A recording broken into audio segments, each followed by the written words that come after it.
Hey, what's going on, everybody? David Noe with Speak Easy HR. I am thrilled and honored to have the guest on today that we are going to dive into a really exciting topic for this episode. We're at episode 12. It's October 28th. Can't believe it's almost November. I've got Jennifer McClure. She's the CEO of Unbridled Talent and Disrupt HR. Jennifer, welcome. How are you today? I'm happy to be here, and congratulations on 12 episodes so far. So this is episode 12 or Unlucky 13? This is episode 12. Ooh, got in early there. Good luck to the next. Yes, absolutely.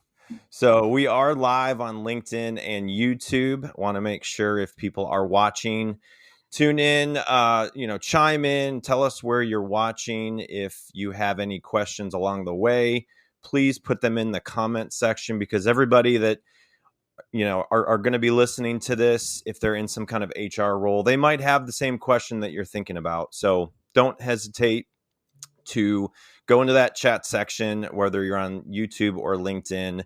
So definitely want to hear from anybody watching. This show is presented by Payroll Partners. We have some amazing technology, which if anybody has a thought or interest with these two questions, obviously, if you have a porky payroll process or if your payroll company is hogging your time and money, definitely check us out at payrollpartners.net. Amazing team in the Cincinnati area. So if you were at the Ohio SHRM or Kentucky SHRM and you didn't get one of these pigs, shame on you, but these were a hit.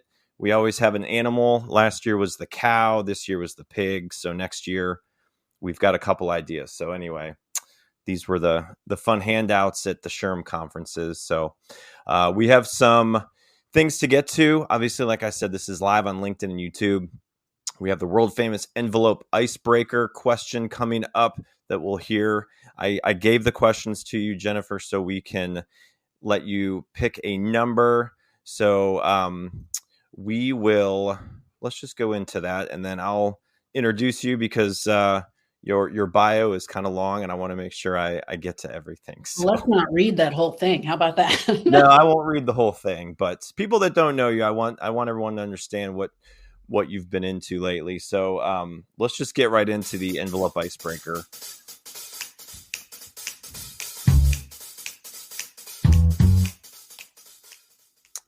All right.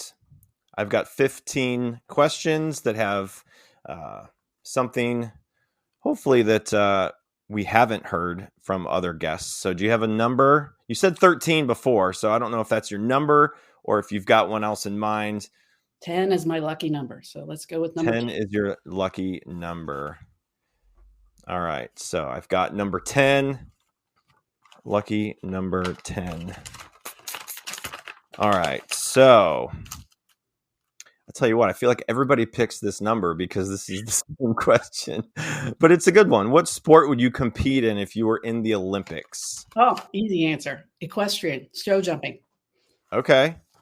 So is that something you've done? I have the horse. We're ready. We're actually not ready at all for that, but that would be my dream to have at that level and to be able to do show jumping internationally, and obviously very cool. Olympics would be amazing. Okay. All right, let's do one more, because that one I feel like I don't know. I'm going to have to switch them around. What else other than 10? Let's go with 5. 5. Okay. Number 5 is, what is your favorite tradition or holiday? There were so many other good questions. My favorite tradition or holiday. Holidays, Halloween is coming up. That's not a big one for me. Thanksgiving. I like to get together with family and friends, and obviously food. Go with Thanksgiving. Come in the U.S. in the next month. Yeah. My kids want to listen to Christmas music already, and I tell them I don't listen to it until Thanksgiving. So I saw a Christmas commercial with Christmas music. I was like, it's not time. We're too soon. Yeah. Let's enjoy the fall. Let's enjoy Halloween. Let's try to get to one holiday at a time. Okay. Lightning round, which This one is more about your first job with taxes deducted. Mm-hmm. If you can think back to your first job where you actually had to pay taxes and you got a paycheck and you're like, where'd all my money go? So all that farm work doesn't count when Dad paid me, huh? Free labor. Yeah. I was theoretically, I guess, getting paid under the table, that $1 an hour stuff. Yeah, exactly. All right. First job, W-2. Okay. Yep. Just what was it? Yeah. What was it? I worked as a cashier in a country grocery store on the way to the Ocoee River in Tennessee. If you're familiar with that, that was where the Atlanta Olympics held their rafting, but it was out in the middle of nowhere. And everybody coming through there was just country as country could be, or people who were on their way to the lake or the river. And they only wanted one thing, which we did not sell, which was alcohol. Okay. Very good. Sorry, people coming in from out of town. That's awesome. Yeah, I was actually down at the Olympics in '96. That was a crazy time. Okay. Yeah, I went to the track and field 2 days, and we were at the park that evening. We weren't there when the actual bombing happened, but it was, you wake up, and we didn't have social media, so we wake up and my mom's listening to the news and she's freaking out, and it was didn't have wild. ones either, so she couldn't reach you immediately, huh? Yeah, exactly. We do have some folks chiming in where they're watching. So we've got Alberto down in Austin, Texas. Thank you, Roberto. And we've got Renata, I think is how you pronounce it, in Brazil. So welcome. Very exciting. So, Jennifer, you've been in HR for quite some time, and you've done a couple of keynote speaking and engagements, which you've had over 350 conferences, workshops, corporate events. Some of your keynote topics that you talk about are high impact leadership, creating a career and life you love, the future of work. So you started Disrupt HR, you have Unbridled Talent. So take us back to when you first started getting into this world of HR. Like, what led you down that path? Well, we have to go way back if we're going to go when I started. So it was actually called personnel back then. So some of you OGs on the line may remember the days back when we didn't, like 96, David. So we didn't have cell phones, didn't have social media. We also didn't have email. We didn't have the computers back in the day. Right. And so I was I wasn't even graduating. I was a junior in college, and my advisor sat me down and said, "It's time for you to pick a major." And I don't really know where this came from, other than I say I was a millennial before millennials were a thing. And this, I wanted to rule the world right away. And he asked me, what do you want your major to be? You need to figure out what you want to be when you grow up, which is a great thing to say to a 20-year-old, obviously.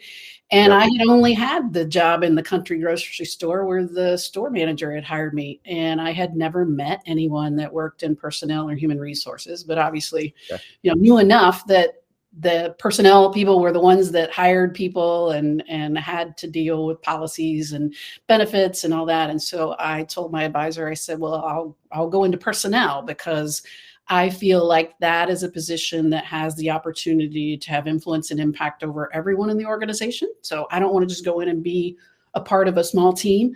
I want to go in and have the ability to have influence and impact on everyone right away. And I don't really know where that came from, but here we are almost 4 decades later. And I think that was the best decision I could have made. And now I fully believe that HR is the place to be in the organization where you can have the most influence and impact. And I believe that HR people are the most important employees in the company. Everyone's important. Everyone gets a trophy, but HR, you have my heart. Yeah. No, and it's what we'll get into about disrupting, chief disruption officer, and how HR folks can be in that kind of situation. So Disrupt HR was started almost 10 years ago, 2015. Is that right? So 11 years. December 3rd.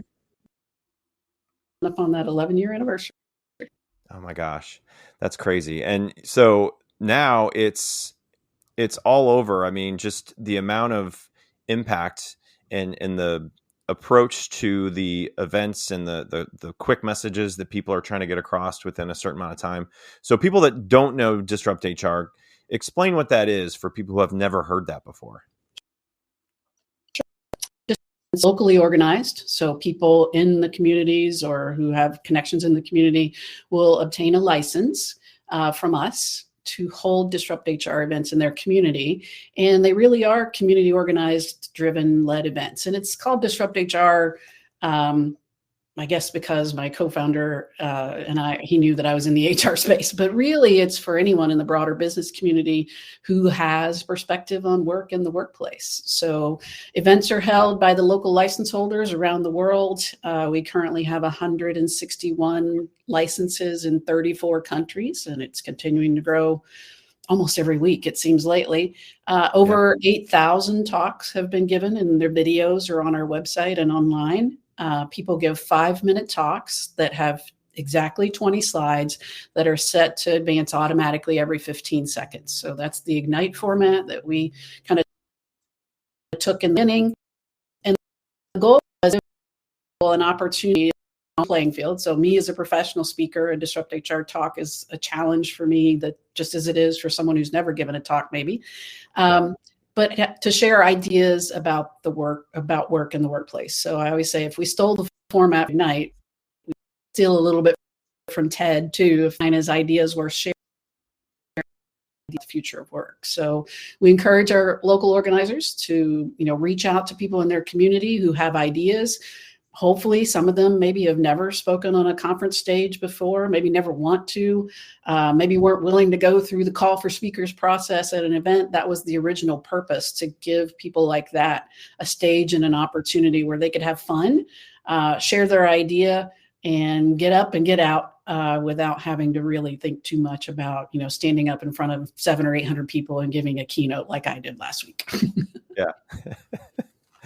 Yeah, that's wild. And then I'm the CEO of Unbridled Talent role. So that's education, coaching, strategy, consulting services, which you've been doing for many years. And then the board member for the Defense Business Board for the Secretary of Defense. So you've been doing that for several years, 3 years. Is that about right? And then and then member of the board of advisors for careerpoint.com. You're still involved in that. So you're busy. So I appreciate your time, because I know you have a busy schedule. So my work really involves being immersed in what's going on in work, in the future of work. And so conversations just like this are also helpful to me. And as you said earlier, if people will ask questions, then that helps me to know what people are thinking about and what's on their minds. And maybe I have an opinion or a thought on that, or maybe I will need to go out and research and learn more as well. Absolutely. We've got one from Ohio. It's Kim, so south of Cleveland. Welcome, Kim. Thanks for joining. And then another LinkedIn user, El Paso, Texas. So a few folks down in Texas watching, Brazil, Ohio. So again, if you have any questions for Jennifer, put them in the chat section. We will get to them during the time that we talk. And, so this topic, so just backstory on this podcast that I started over the summer, finding business HR professionals that are super passionate about a topic. So Jennifer was on my list originally, and that had 15 or so people in the HR community, and we're local, Cincinnati area. So I've known about Jennifer for a long time. And so I asked, hey, what topic do you want to come on and talk about that's most passionate to you? And obviously there's a lot of topics that you talk about, but bringing in the Disrupt HR and how someone can be the chief disruption officer within the organization, and how HR can be the key to any successful business transition. We have a lot going on right now in the world of business. And so like you said, the role that HR plays, whether people know about it or not, and they're in an HR role, it's a really exciting time to be in HR. I know people are burned out and getting out of HR. So what led you to bring that topic to us? And can you explain your mindset within being the chief disruption officer, in an HR role? Yeah, I think for me, it's an evolution. As I said, I started thinking that, the HR was the place to be where you have an opportunity to really have an impact on people's lives and on the business and the organization. And I've been preaching that officially for the last 14 plus years, as a speaker and trainer, really talking to people leaders, not just HR leaders, but people leaders about that opportunity to really step into that responsibility and make an impact. Because what I've found over the years is that, and I think it's changed certainly since the pandemic, but maybe pre-pandemic and still for many HR leaders, they don't see themselves in that role of great responsibility and great opportunity. They still are either treated as or see themselves as a true support function, which there's a place for HR to support in the business. But for those who believe in the opportunity and can see it and who work with an organization where either they're able to help the leadership see what they can do to add value in the organization, or the leaders are wanting them to do that, which again, after post-pandemic, I think more and more are expecting more from HR, which, as you said, is both a heavy burden at times, but also a huge opportunity. So for me, it's an evolution from that to, okay, if HR does have this opportunity to really have influence and impact, what do they need to do? And I really believe, and again, both from my own experience and what I see in working with HR leaders and clients, is that our tendency is to maintain good systems, because for a lot of reasons. One being that we have so much going on. So if something's working, that's great. Let's just keep doing it that way. The other is because there's something new added to the plate every day. So it's, not really maybe our wiring. Hey, this is Brent Skinner, host of Small Talk Window here at the Work Defined Podcasting Network. Have you ever wanted a short podcast to listen to during a coffee break of your workday? You've come to the right place. My guests dispense with the small talk as quickly as possible and settle into a meaningful conversation around the world of work. To say, trainer, how can I really disrupt my work? But the truth is, to remain competitive, obviously change is happening at a faster rate than it ever has before. So I believe to keep up with the pace of that change, we have to lead it. So I believe HR should be looking out there and saying, how can I disrupt my workplace? What do I need to do to stay ahead of trends and emerging trends? What is happening, even if I'm in small town Ohio or Iowa or in Brazil and, in the rainforest somewhere, what is happening in the world impacts your workplace, whether that's supply chain issues or the fact that many of our businesses are global now because of the internet and the ability to have e-commerce. And even if you don't have either of those things, what is happening in the world impacts you. So to be culturally aware globally of what's going on, to be curious about what's new, what's next, to be brave enough to step into challenges and opportunities without having to be pushed there, I think that's where the future opportunities lie for HR. Before I was preaching about, okay, you need to understand the importance of your role and step into that. And now I'm saying, okay, with that important role, now you need to lead, regardless of your title. Yeah. We've got Will from the Southern Ohio Chamber Alliance, Will Roberts. Welcome in, Will. Ohio. Lisa. Yeah. Oh, Namibia. Yeah. Welcome, Lisa. Thank you for joining. This is great. So going into your topic a little bit, Jennifer. So for business owners, for the leadership within organizations, if they have this mindset that HR is just there to be the policy police and they're there to have the difficult conversations with people when they're not performing, but then you've got to replace people that we fire. That's what a lot of people think that just HR does. And they do open enrollment for benefits. So when you ask someone like, hey, what do you think HR does? They're not in HR. It could be a list of things, payroll, recruiting, training, development. Like, it's just because people are really the biggest source of competitive, advantage in any organization. And you talked about that, at, some of the content on your website, you talk about that. So my question to you is, if someone has this view about HR that really isn't, generating any revenue, they're not in sales, they're just there to keep people in seats, but fill their positions, what kind of advice would you give them to be a little bit more open-minded about their HR team or whoever they work with and consider as HR? Like, what would you kind of give them as some advice in their organizations? Sure. Well, if they're the leader who's looking to HR to lead, there's also the opposite perspective of HR who's chomping at the bits to lead and not being allowed to do so. If they're the leader, then I think it's a matter of opening up your mind and saying, okay, how do I use HR? Or how do we work with HR in our organization? And am I just simply viewing it too simply? Or am I not seeing some of the things that they do that really do help us? As you said, people are the source of every problem and every challenge and every opportunity in the organization. Yep. So when something happens, if we want to expand our business, if we want to add a new product, if we want to, improve our customer satisfaction, improve our quality, all of those go back to probably, as you said, training issues, hiring the right people, developing skills in people. So HR really is the key lever in all that. So maybe as a leader, I might need to change my mindset, and then I need to invite my HR leaders to maybe take on a bigger role. Now, the truth is, if we've always viewed them as a support function, and some of them are comfortable doing that, in some organizations, that's all they want. But now I'm saying, okay, step up and be innovative and disruptive and think differently.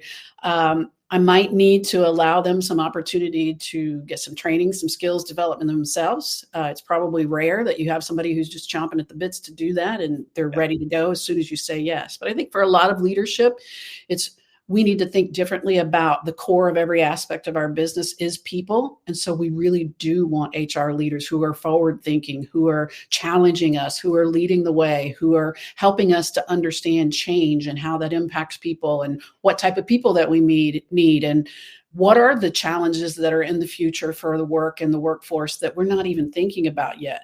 And then start to invite your HR leaders to step into that. On the flip side, which I get asked almost every time I give a talk or, I'm working with someone, is I hear from an HR leader who says, I want to be that HR leader, but my leadership won't allow it. My response to them often doesn't give them the comfort that they're looking for. My response to them often is, how are you demonstrating to them that you have the ability to do that? So, for example, a few years ago at the SHRM annual conference, I gave a talk on development. I don't remember why it was important basically for every company to have a leadership development program. And a woman came up to me afterwards and said, I'm the VP of HR in my company, and I'm so frustrated because I've proposed for 2 years now that we create a leadership development program, and my leadership just won't hear it, and they say no every time. What do I need to do to get them to pay attention to me? And my question to her was, why do you feel like you need a leadership development program? Now, I've just given a program about why every company should, but I wanted to know from her perspective, why do you feel like you need one? And she was kind of taken aback and she said, because it's important. Okay, tell me more. Well, because I feel like other companies have it and we don't. And I said, what I'm getting at is, what is the problem that you're trying to solve by proposing a leadership development program? Is it that your leaders currently don't have the leadership skills and that's causing business impacts?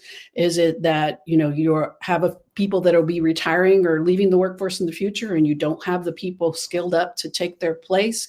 That is where you're going to get your leadership's attention, is when you are able to show them, here's the challenge we're facing or the opportunity that is ahead of us, that by implementing a leadership development program, we'll either be able to avoid the problem or take advantage of the opportunity. And oh, by the way, we got to work in how we're going to save some money or increase our investment by doing that. So for the HR leaders that are often chomping at the bit and saying, I want to do these things, but my leaders won't hear me, my response to them is, how are you presenting a business case to them that your ideas need to be heard? Because one thing to say HR is the most important person in the company or the role in the company, but if you're not, again, stepping into that and saying, here's how I can actually impact the organization. We don't need a leadership development program if it doesn't create some impact in the organization that's going to make us more money or save us money or help us avoid a challenge or take advantage of an opportunity. What we need to tell our leadership is, we need a leadership development program because here's why, and it needs to be business oriented, not just because I went to a seminar last week and Jennifer gave a program and said, I need one. And so here I am saying we need one. Yeah. I need to know what the business case is in my organization. So for a lot of HR leaders who want to step into that role, I think we have to take our focus off the people that are preventing us from doing that, and think about what do we need to do to show them that this is the obvious choice, to allow me to lead in this area or to change or disrupt this process. Because if we stay the same, here's the dangers, or here's the pitfalls, or here's what it's going to cost us in the long run. And that's the mindset shift that's needed. We have to be thinking again, what's the business impact of all of the work that we do? Hiring and firing and all that stuff. That's, again, those are tactics and activities that HR does. But if I want to make changes to my core responsibilities, then it's because I'm trying to move the business forward, and I have to show you how I'm going to do that. Rarely do you get the opportunity where you just say, trust me, it's going to work. And your leadership goes, okay, go for it, Jennifer. So there's a responsibility on both sides. Again, for leadership, I think, to open up their minds to the opportunity to allow HR to lead, and really to think about how they've been asking them to lead, particularly over the last 3 or 4 years. And then for people in the HR positions to think, I actually have to demonstrate the value that I want to provide. I spent 20 years in corporate HR. I started in the 80s when it was called personnel, and it was very much an administrative role. So I, like many people, have evolved over the years from, administrative support to, I think I always, again, because I was that, little bossy girl in the beginning, I was always out there going, I think I can do more. But I didn't get good. I did a lot of, I think we should do this because it's the right thing to do. Right. Stomping my feet and going, it's the right thing to do. Why won't you do this? It involves people. People are our most important asset. And then I learned, both through trial and error and also some great coaching and advice, that unless I bring data as to why it's the right thing to do, then my leadership isn't going to listen to me. Because in many cases, again, my CEO in my last role came to me and he said, Jennifer, unless you tell me why this is the right business decision, what you're asking me to do is to go to our board of directors and ask for money for you for this, because I need to be able to go and tell them that we need money to do this because it's going to save us money, make us money, create opportunity, avoid a problem.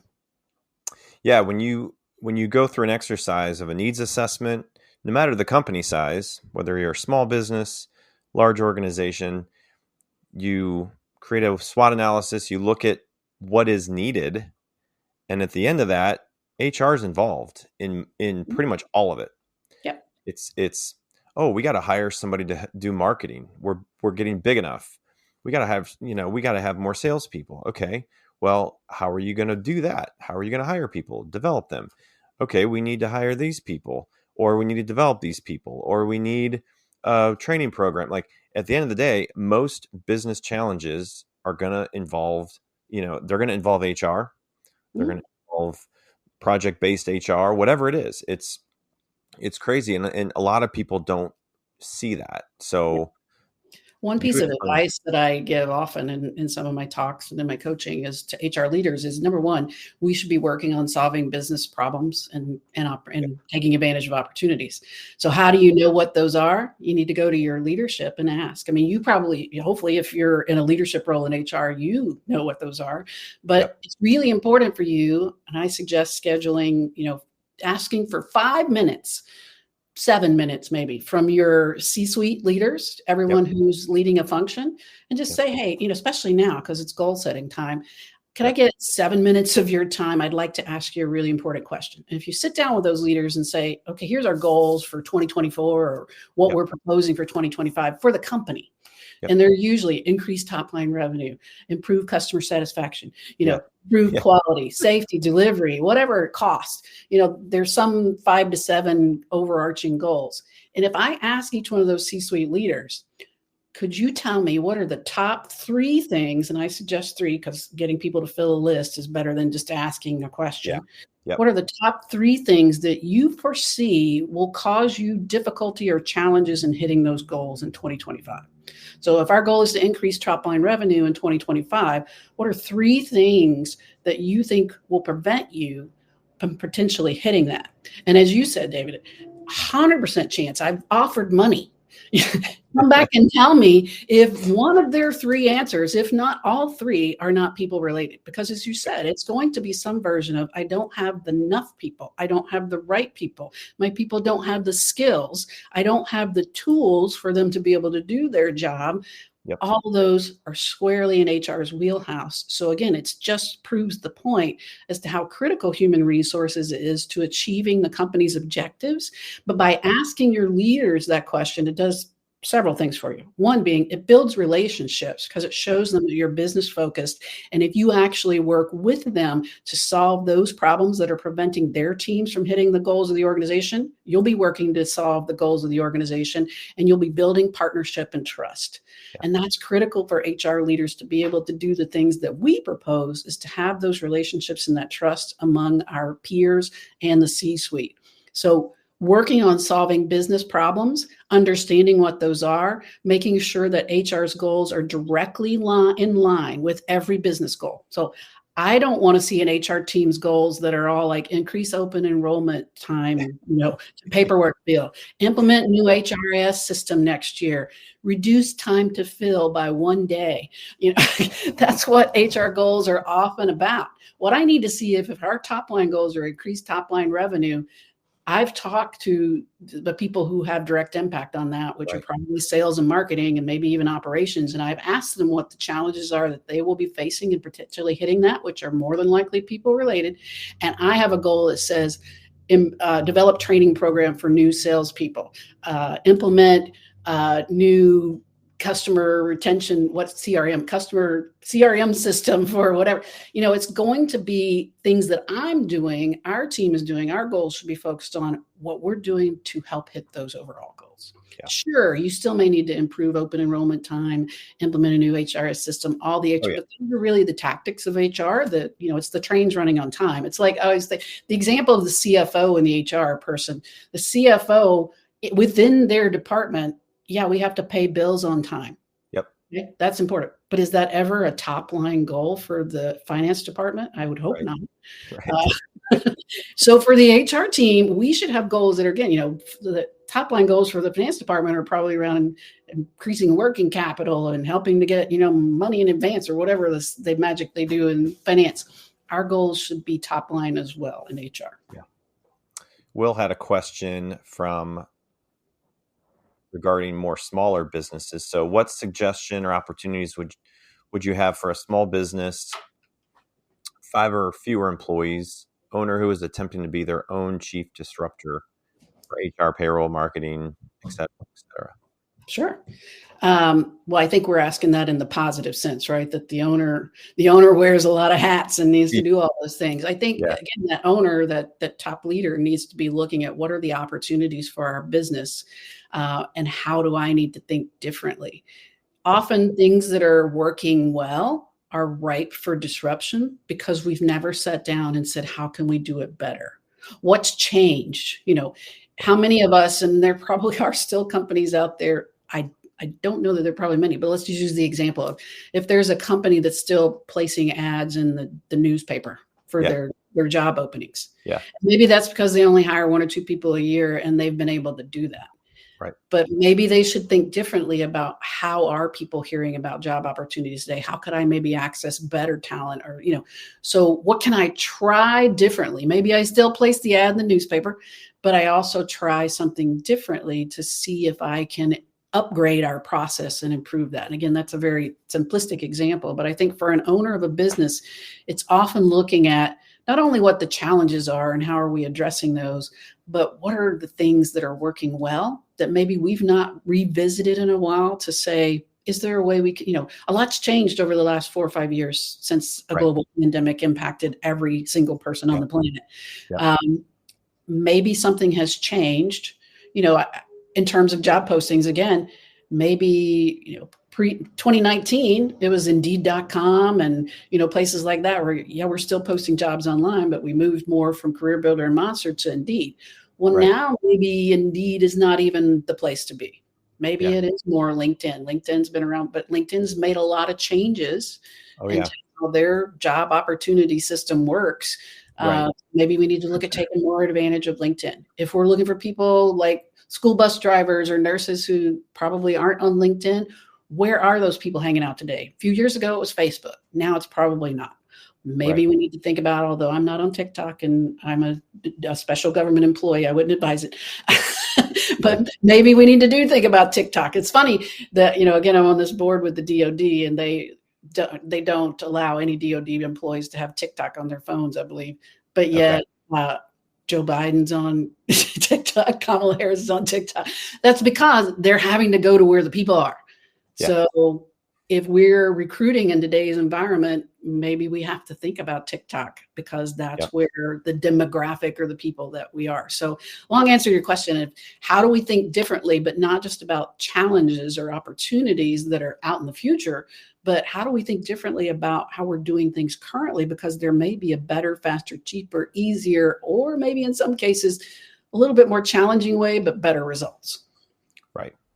Yeah. And it's one of those things, like if you have a growing business and you have 15 employees, it's kind of like, when do you hire somebody for HR to handle HR part-time, consultant based, use more technology, but there's a lot of great technology. We're in that technology, but it's one thing to offer the technology, but how are you actually using it and executing it and rolling it out? I've had people, and it's funny, they talk about all these platforms they have, and it's like, we just never got it off the ground because no one decided to execute the program. And so we're paying for all these platforms, and it's great stuff, but like, we can't even use it because no one's managing it. So it's like, an owner of a business, small business, is doing a lot more than just running the business. They're in HR until they decide to hire somebody and help them take that off of their plate. So, it's one of those things. I think every business owner or leader, 5 employees was the example given. Hopefully you do have at least a membership with like an employers resource association or something where you're able to get HR advice on demand. And then maybe when you get to 10 or 15 employees, you look at a fractional executive or a consultant that works with your organization.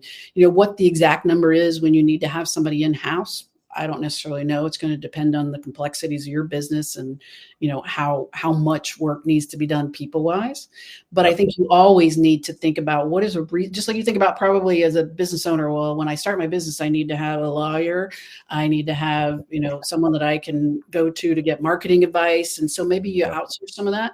You should really be thinking about that for HR as well. I need to have somebody in my Rolodex, virtual Rolodex, cell phone contacts, whatever it is, that when I have an HR question, I can pick up and call. And so that's an important, any business owner needs to think about that. Yeah. Any local SHRM chapter too, there's a lot of people in the HR community, as you see, just with Disrupt HR and SHRM and just being in Cincinnati area, there's just tons of resources. So definitely people that aren't utilizing those resources, I would suggest them, like you said. So, so moving into next year, 2025, obviously we have a big election coming up, which, we'll have challenges no matter what happens with all of that. But, from an HR perspective, what challenges with HR professionals do you see in 2025 that people can kind of get out in front of? They probably are a lot of the same challenges we're already experiencing. So if you're not out in front, now's your time to start thinking about getting ahead. But truly, the expectations of the workforce have changed dramatically for all generations, especially pre-2020. We had a lot of speakers who had made a lot of money talking about all the generations in the workforce and how you need to deal with those damn millennials and all that stuff. Well, now it's Gen Z and whatever comes after that. But the truth is, every generation has had a shift in their priorities and how they think about work. So whether it's the challenges of flexibility in the workplace or work from home or hybrid or remote, the benefits that they expect, what they expect from their leaders, they're looking for more empathetic leadership, people who actually, people always wanted to be cared about. But being out in front of that is going to require a lot. Again, we may have plenty of leaders who are great leaders, but are we helping them to develop the skills that they need to lead a workforce that has changed? So for many leaders, that's helping them to grow the skills or get better at leading distributed teams, people who aren't all in the office at the same time, or maybe all of their employees are remote. That's a skill that not many leaders have been very good at. before 2020, and maybe they're still not good at it because we've never thought about, okay, the world changed, how we need to communicate with people changed, what their expectations are about work have changed, our leadership and the way we lead people needs to change as well. So looking into 2025, I think there's a lot to be done in terms of continuous learning and development for everyone, but particularly for leaders, and then drill down into the leaders, particularly on those frontline leaders in your organization. I was preaching this, have been preaching this for years, but it's even more important now. The people who have the second biggest impact in your organization, because remember, HR is first. The people who have the second biggest impact in the organization are the frontline leaders, those people that have, spans of control of 10, 20, 25, or maybe sometimes more people who are the first line of communication to people. They're often the people that we spend the least on in the company in terms of training and development.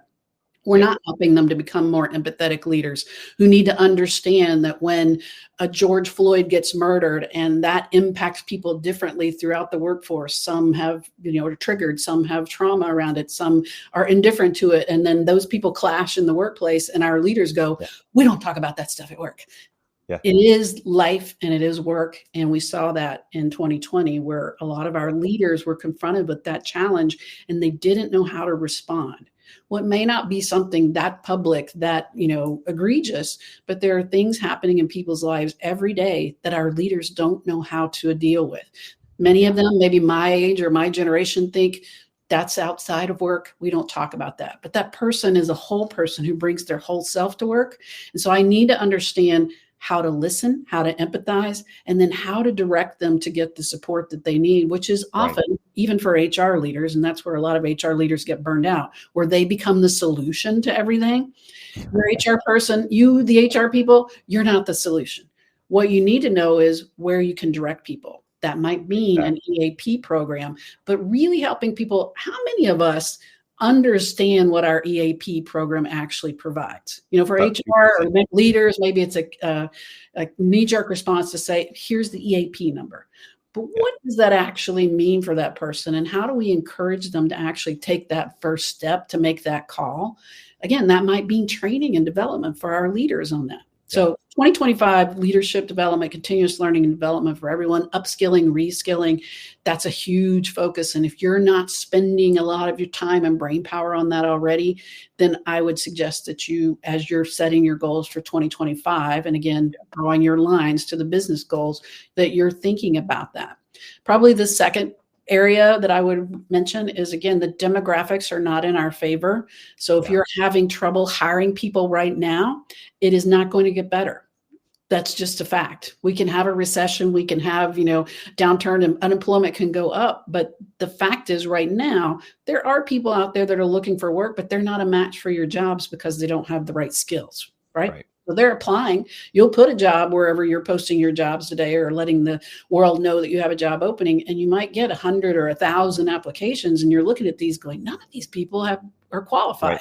Right. That's because we're not teaching people the skills in education, university, et cetera, that they necessarily need to go work in the workplace today. They might get a degree in engineering and come in with some engineering skills, but they don't have the soft skills of being able to communicate with people or to work together as a team. My son graduated with 2 degrees in 2020. Yeah, he graduated in 2020 after getting 2 degrees. And when he started applying for job, or when he actually went to work for a company, he had to start using Excel and Word, and he didn't know how to use those. And I'm like, you managed to get through 8 years of college, and 9 years because he co-opted. Oh man! No one taught you about using Excel. That's just a simple example, but they also didn't teach him a lot of other things about how to communicate with your leader, how to, promote your ideas. So people are coming into the workplace without the skills that are needed. So we need to, in HR, again, that's our challenge. We're the people experts. We are the source of competitive advantage there. Are we thinking about upskilling and reskilling new hires? Upskilling and reskilling existing employees. Half-life, I saw some survey data recently, half-life of skills today is less than 2 years before that skill is either obsolete or needs to be upgraded. Think about your own job, my job as a self-employed entrepreneur. What am I doing this year that I didn't even know is in existence in 2024. How many of us now are theoretical Zoom experts when in 2019 there was only a small group of people that, if you told somebody you want to talk to them on Zoom, they're like, nah. And now everybody's like, oh, let's have a Zoom call. And I'm like, nah, let's go back old school phone call. We don't need to see each other, right? Right. So people skills, people leadership, and understanding that hiring is only going to be more difficult. So back to the original kind of thesis of what we're talking about. We may be getting people today for the jobs that we have available. Right. That's not going to be the case in the future. You are going to hit a point with all of the jobs in your organization where you're saying the people that we're looking at to hire for this role aren't fully baked yet. So we're either going to have to make some decisions about how to bake them before we get them. So maybe we partner with a local university or a technical school to develop a training program, which one of the organizations I worked at in the past, we partnered with a technical school, and everyone who was hired in our company went to that school for a couple of months before they came to work in our organization, because we had to teach them skills that we knew they didn't have. We have to think like that. But the good news is, in today's world, there's a lot of learning out there that's available. Somebody has to curate that learning, though. So if I want to incorporate YouTube videos or Khan Academy or LinkedIn Learning or Udemy or any of these opportunities where there are people out there teaching skills, someone in your organization, probably in HR, needs to say, okay, for new salespeople, we're a company of 25, so we don't have a training and development department. But by working with the sales manager and the people on the sales team, I can ask them to help me curate some resources where we can provide this to help skill and upskill new salespeople coming into the organization. So we just have to think differently about the hiring challenge and about the people development challenge in 2025. We should already be thinking that way. Yeah. No, thank you. That was great. Another question from Alberta. One issue is that most of the teamwork and leadership models that we are using were created almost 100 years ago in the mid-20th century. Any thoughts on that? That's a great point. And I know Alberto teaches this stuff, so hire him to come in and help your organizations do that. There you go. That's a great point. And so we need to think about how are we evolving leadership, kind of what I was saying earlier. The leadership models of command and control and, establishing authority. And I was just listening to a podcast this morning while I was getting ready with Adam Grant around charisma and how that can be a real stumbling block for a lot of leaders. And I was thinking back to one of the best leaders I've ever worked for, but he was a total cult of personality. And there are both advantages and disadvantages to that. So to Alberto's point, how does leadership evolve? And again, we have to think about people have evolved. Their expectations have evolved. The pandemic changed us all. It changed a lot of our workplaces. So the skills that we need to lead people that maybe we see once a year or never are very different. I mentioned my son graduated with 2 degrees, got his job offer in December of 2019 with a large global organization, Fortune 100 company. So excited, relocated to Arkansas, went in early March to go buy his house, bought a house, called me and said, the commute is going to be amazing. The office is big and beautiful. And I'm so excited to be meeting all of my new peers that I'm going to be working with. By July of 2020, when he started his role there, they sent everything to his home, the computer, everything to his home. He never met his boss in person. He never got to meet his peers who were starting at the same time. And it all became like instant messaging and again, Zoom calls and training. And his boss actually never put the camera on in the Zoom call, which we learned is a problem. And so a couple of months after that, someone who had been so excited to start their new role with a company, to learn, to meet people, to build a network, to, begin to grow their career, became, at least initially, very disheartened, because I remember asking him one time, I'm like, something about the culture. Like, how do you feel about the culture? Because I knew it was a company that was very known for their culture. And he said, people mention culture. I don't even know what that is. I'm here with the cats. I just do the work. And then when I have a question, I feel bad because I don't want to send an instant message 10 times a day to, someone else that's doing this. That requires different leadership. Now, maybe it's not that acute now because we've all learned a lot and we are able to see people in person now. Yeah. Something as simple as not having your camera on when you're in team meetings and you're the leader, that can create a real disconnect. And so that was something that maybe for some people, we needed to talk to them about that, to teach them what the impacts of that are, to help them see how creating a relationship virtually is more difficult than in person. And it requires more. In the beginning of the pandemic, we had leaders that probably were doing, if they were in person, they're doing daily stand-ups, 6 feet away from each other, to talk about what's going on, to talk about what are the things that what are the unknowns, what are the knowns, what do we plan to do tomorrow, because it's going to be different than today.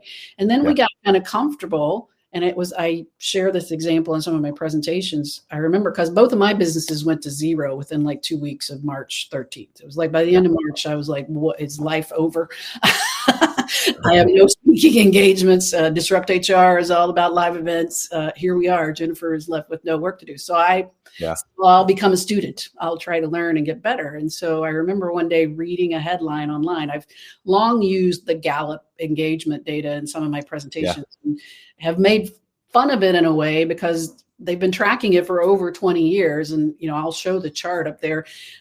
For over 20 years, the percentage of engaged people has never really moved more than 1% plus or minus in any direction. So it's 28%, 29, 27, 30. And yet we talk about employee engagement all the time. So imagine my surprise in April of 2020 when the whole world's upside down. I see a headline online that says Gallup reports record employee engagement. And I'm like, what the heck is going on? The world is falling apart and people are more engaged than ever. So I obviously click on that and I got to read it. And I think it went up to like 36%, which was a big jump considering that it had not gone up. And when they dug deeper into the data, what a lot of what they attributed it to, some of that was, shared experience, survivor. We're all in this together. We got to live. But a lot of it is the more frequent communication by leaders, visibility by leadership and communication by leaders was at its highest it's ever been. We're having daily Zoom meetings where we're, somebody's sitting in their bedroom floor and they're like, do you have the tools that you need? Are your kids okay? Are you okay? Are you guys staying safe? What can I do to support you? So we were doing everything we could to stay in touch with people. And we were saying things as leaders like, we don't necessarily know if this is going to work, but we're going to try it. And yesterday we tried this and it didn't work. So here's what we're going to do now. So it was constant communication, constant vision sharing, constant checking in with people and caring about their well-being. And then, like most things, we started saying, well, we've been doing this for a couple months now. It's not over yet. So we don't need to have daily meetings now, maybe every other meeting, every other day. And then it became once a week. And then it could be, call me if you need me. I'm here if you need me. And so by September of 2020, and again, George Floyd's murder happened about that time. I bring that up because it was a big impact in the workplace. Yeah. But I remember seeing the headline around September of 2020 from Gallup that said record drop in employee engagement. And I'm like, oh my gosh, we've lost the magic. What is this? So obviously you click on the link, you dive deeper. What they attributed to was we were communicating less because it had become routine. And also back to what I said earlier, managers were not fully able to help support their employees through a crisis situation that impacted them in ways that we had never really experienced before as a collective. So less communication, less visibility, less ability to actually have the empathy that people needed. That demonstrates, again, that leadership needs to evolve. So back to the original question. That is not in the model from 100 years ago about how to care for your people when something that didn't happen to them directly, but has a tremendous impact on them, or how to stay visible and communicate with people without having to be on a Zoom call every day, but understanding that if they're not in the office and able to do the drive-bys and the drop-ins and the let's have a cup of coffee together, I'm going to have to think differently about how I just touch base with people, to use corporate phrase. Maybe it is. I know at one point I had an employee, obviously pre-work from home, remote, all that, a relatively new employee, administrative assistant came into my office one day, closed the door and said she needed to talk to me. And she said, I just want to let you know I'm going to be resigning. And I'm like, surprised. I didn't know that there was a problem. And I said, well, tell me more. You've only been here a few months. Why are you choosing to leave? And she said, I don't feel like you know what I do. And immediately, I'm human. I was like, I'm the VP of HR. You're the administrative assistant. I mean, I assign you work, but I don't But that's not what I said. But I said, help me understand when you say I don't know what you do. I mean, I walk by you every day. I ask how you're doing. I'm here if you need me. And she said, you never stop in and ask me what I'm working on. You never ask me how the project is going. And you and Amy, you guys just kind of take things and run with it. But I need a little more guidance. And I'd like for you to check in with me more. And you don't do that. Well, my philosophy was I'm available. I'm right down the hall. I tell you I'm available. I assume if you need me, you'll come get me. But It was a good lesson for me. I think I had 7 or 8 people on my team at that time. And again, Amy, who she mentioned, was a lot like me. I just give you your assignment, you go. I'm here if you need me. And she did. But for the others on the team, maybe they needed more of a check-in. So I was old school. I said, okay, thank you, first of all, for telling me that. She'd already made her decision. So, wish her well and help her to move on. But I need to change as a leader, because what I realized 18 years into my leadership career was not everybody on my team wants to be managed like me. Yep. So I actually put it on my calendar. If I have 7 people on my team, then I put a little note on my calendar at some point every week to check in with 7 of them. If I haven't, maybe we had a performance discussion or something, so we don't necessarily do that. It would mean, at 1:05 today, I'm going to get up and walk out there and see Susie and say, hey, tell me, can you give me an update on how the project's going? Do you need any resources? Can I support you? How was your weekend? Your kid's in the soccer tournament. I need to, because I'm not wired that way. I like to be given an assignment and trusted and leave me alone. Don't bother me. Yeah. Not everybody wants to be managed that way. I, as a leader, had to make a decision to manually put in systems so that I could behave differently. I think as leaders, we have to think, how do we need to behave differently? What skills, again, empathy is a muscle. I keep bringing it up. DDI did a leadership survey, I believe it was last year, where they asked 24,000 global leaders what the most important leadership skill was. And empathy was by far the most important leadership skill they identified. Yep. Well, some people think you either have it or you don't. I'm not empathetic. Just don't come to me with your stuff. Well, you need to be empathetic, because that's what people are expecting from leaders today. And it is a muscle. It can be developed. So you need to say, I'm not currently empathetic. I'm not good at it. So how can I develop that skill and that muscle? Might be through some training courses. It might be through a coach. It might be asking some trusted people on my team or my peers to kind of give me a nudge when I need to demonstrate more empathetic leadership, or to tell me when I've done well. Exactly. We do both. Exactly.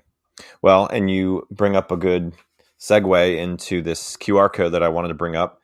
This is to your link for a personal brand workbook. So anybody that is watching, you can scan this, go out to her website, Jennifer McClure, and get this awesome several-page assignment worksheet that goes through just trying to get to know and understand yourself a little more.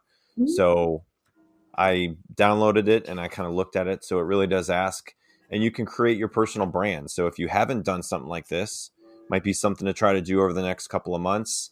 Start next year, with more of a personal brand, bigger initiatives for yourself in your career, HR, whatever it is. So if you are on still, scan this QR code and you'll get this in your email. And anything else you want to add to that?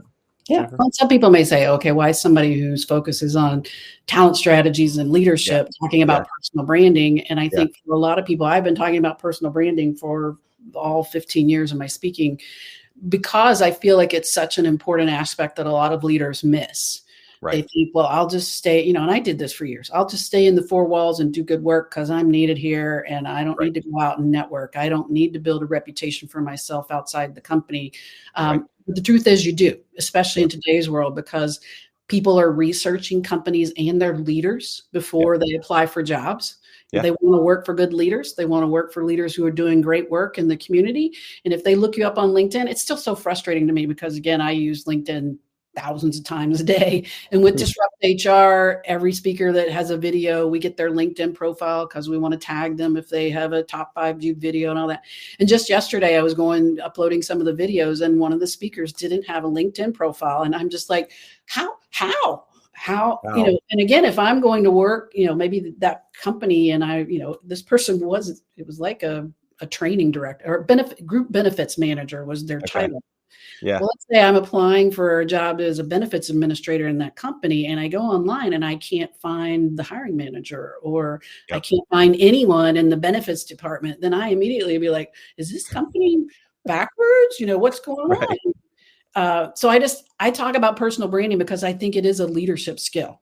You Yeah, need absolutely. to really be intentional about understanding what your focus is, what you're good at, what you're known for. That can be a helpful exercise to go through that workbook, because I know I've done it a few times where, some of the exercises in there, I'm like, I'm actually known for something that I don't want to do anymore. You Yeah.